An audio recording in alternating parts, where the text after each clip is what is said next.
अधिक मास महात्म्य कथा अध्याय 26 पुण्याईचे तेज।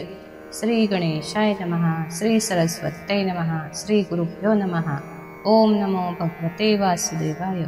सूत सांगतात की श्रोते हो, एकदा लक्ष्मी देवीने श्री नारायणांना एक प्रश्न केला की स्वामी, आजपर्यंत आपण मला अधिक मासातल्या स्नानदान, व्रत वैकल्य, उपासना, जप तप यातून प्राप्त होणाऱ्या पुण्याईच्या अनेक कथा सांगितल्या आहेत, पण प्रभू, माझ्या मनात अशी एक शंका येतेच की जर ह्या गोष्टी केल्यावर पुण्य पदरी पडतं, तसं जर ह्या गोष्टी केल्या नाहीत किंवा त्यांची निंदा केली, उपहास केला, तर त्याबद्दल शिक्षा, दुःख, क्लेश भोगावे हे लागत असतील ना?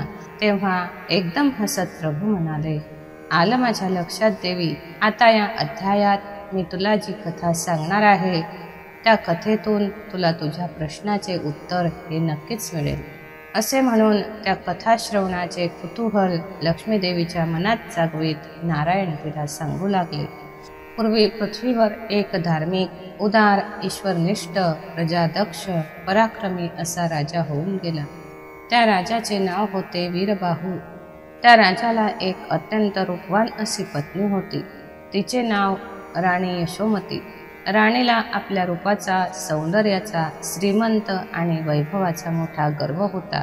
शान शोकीपणा करायचा, सुख वैभवात लोळायचे, मौज मजा करायची आणि सुखभोगात रमून जायचे, हे आणि एवढेच त्या यशोमतीला माहीत होते। तिने आपल्या गोड बोलण्याने, रूप सौंदर्याने राजा वीरबाहू यावर मोहिनी घातली होती। एवढा विवेकी, सदाचारी, सद्भक्त राजा, पण तो ह्या लाडक्या राणीच्या प्रेमाने आंधळा झाला होता। ईश्वर कृपेने वीरबाहू याला मंडन नावाचा एक गुणी, कर्तृत्ववान, कर्तव्यदक्ष असा प्रधान मिळाला होता।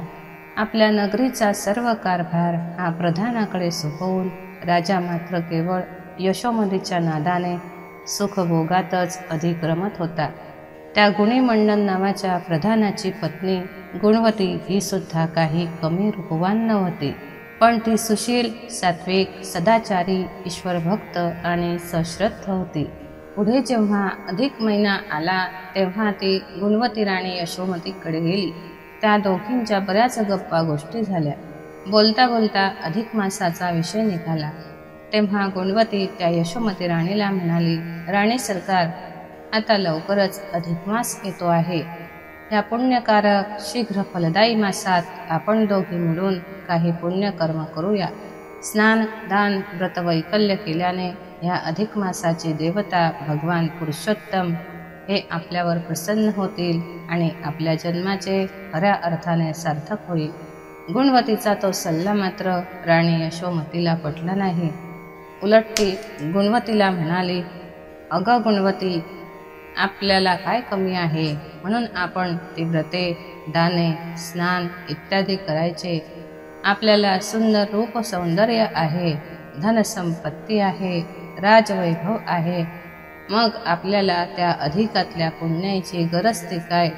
संपत्ती आहे, संतती आहे, प्रेमळपती आहे, सारी सुखे हात जोडून आपल्या पुढे उभी आहेत, मग ते संपत्ती दान करायचे, उपास तापास करायचे, देह कष्टवायचे का आणि कशासाठी?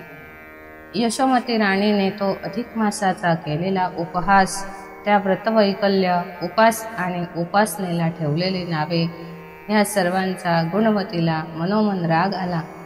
तिचे ते गर्विष्ठ, मस्तवाल शब्द ऐकून प्रधान पत्नी फार अस्वस्थ झाली। आता काहीतरी उलटसुलट बोलण्याच्या नादात आपल्या हातून उगाच एखादा शब्द वाकडा तिकडा जायचा, तेव्हा असे घडू नये म्हणून मनात आलेल्या सात्विक रागावर संयम ठेवत, विवेक जागवीत गुणवती ही काही न बोलता सरळ तेथून निघून गेली।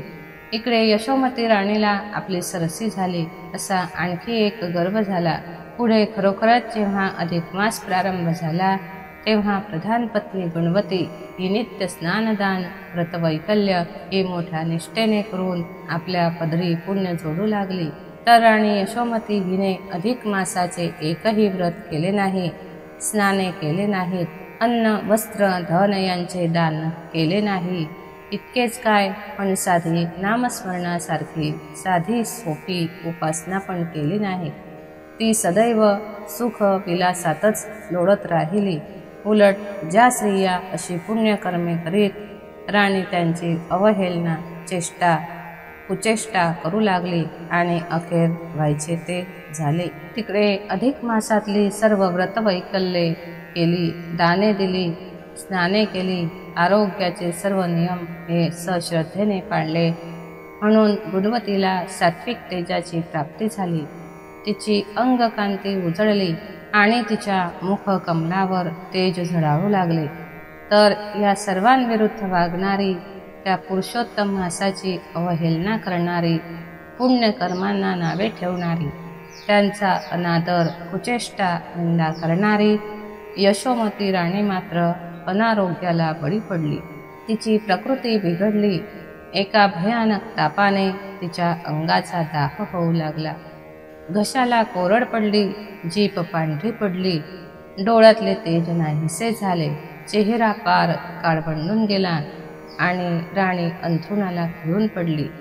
अंगातल्या तापामुळे तिला वारंवार मूर्छा येऊ लागली. ज्यावेळी हे राणीच्या आजारपणाचे वृत्त प्रधान पत्नीला समजले, तेव्हा खरे तर माणुसकी, धर्म, आपलेपणा या सर्वांसाठी ती महाराणी यशोमतीला पाहायला, तिची प्रेमाने विचारपूस चौकशी करायला राणीकडे आली. गुणवती जेव्हा राणीकडे आली तेव्हा गुणवतीच्या चेहऱ्यावरचे सात्विक तेज, तिची प्रसन्न मुद्रा, काजळ घातल्यासारखे सुंदर डोळे, आरक्त होठ, चेहऱ्यावरचे स्मित हास्य हे सारे पाहिले आणि यशोमती हिला असे वाटले की ही प्रधान पत्नी गुणवती आपल्याला मुद्दाम खिजवण्यासाठी आली आहे. त्या रागाच्या भरात तिने गुणवतीला नको नको ते बोलून तिच्या व्रतवैकल्याची, उपासनेची, जप तप ज्ञानाची निंदा करीत तिला आपल्या महालातून घालून दिले. राणीचा मान राखत आणि आपल्या सेवक पत्नीच्या मर्यादा राखून गुणवती गुपचूप तिथून निघून गेली. इतक्यानेही यशोमतीचे पोट भरले नाही, म्हणून की काय तिने राजाला नाही नाही ते उलटसुलट सांगून त्यांचे कान भरले आणि गुणवतीला तुरुंगात टाकून तिच्या व्रतवैकल्यात अडचणी निर्माण करण्याचा आसुरी आनंद मिळवला. पण तुरुंगात असतानाही गुणवतीने मात्र आपल्या पुण्यकर्मात कोणताच बदल केला नाही. तिने ध्यान, नामस्मरण, चिंतन, भजन हे उपासना मार्ग चालूच ठेवले. त्यामुळे उलट त्याच्या निष्ठा, भक्ती ह्यात भरच पडली. भक्तीची शक्ती वाढत गेली आणि त्यामुळे तिच्या सात्विक तेजात भरच पडू लागली. पुरुषोत्तमाच्या कृपेने गुणवती त्याही परिस्थितीत सुख समाधानाने राहू लागली. तर इकडे राजा वीरबाहू ह्याला अनेक दृष्टांत घडू लागले. एकदा तर राजा वीरबाहू याने समक्ष जाऊन त्या दृढ उपासनेची खात्री करून घेतली. त्यावेळी गुणवतीच्या मुखमंडलावरील त्या सात्विक तेजाने राजाचे डोळेच दिपले. एका ईश्वरनिष्ठ दृढ उपासक स्त्रीला आपण नाहक त्रास देत आहोत ही खंत आता राजाचे मन अस्वस्थ करू लागली. एक दिवस राजाने ही गोष्ट स्वतः राणी यशोमती हिच्या कानावर घातली. उभयतांनी समक्ष तुरुंगात जाऊन आणि गुणवतीचे ते रूप पाहून त्या सात्विक तेजाची खात्री करून घेतली. गुणवतीच्या मुखमंडलावरील ते पौर्णिमेचे शांत प्रसन्न तेज, तर यशोमतीचा अमावस्येप्रमाणे काळवंडलेला चेहरा हे सत्य जेव्हा तिच्या लक्षात आले तेव्हा गुणवतीची क्षमा मागून तिला मुक्त करण्यात आले. भगवान पुरुषोत्तमाच्या अधिक मासाच्या अवहेलनेचे फळ राणीला भोगावे लागले. तिने गुणवतीचे पाय धरले, तिची क्षमा मागितली आणि पुरुषोत्तमाकडे दयेचा पदर पसरला. गुणवतीने राणीच्या अंगावरून हात फिरवताच ते पुन्हा पूर्ववत झाले. राणीला पुण्याईच्या तेजाचे गुणातीत दर्शन झाले. अध्याय 26 समाप्त. ओम नमो भगवते वासुदेवाय.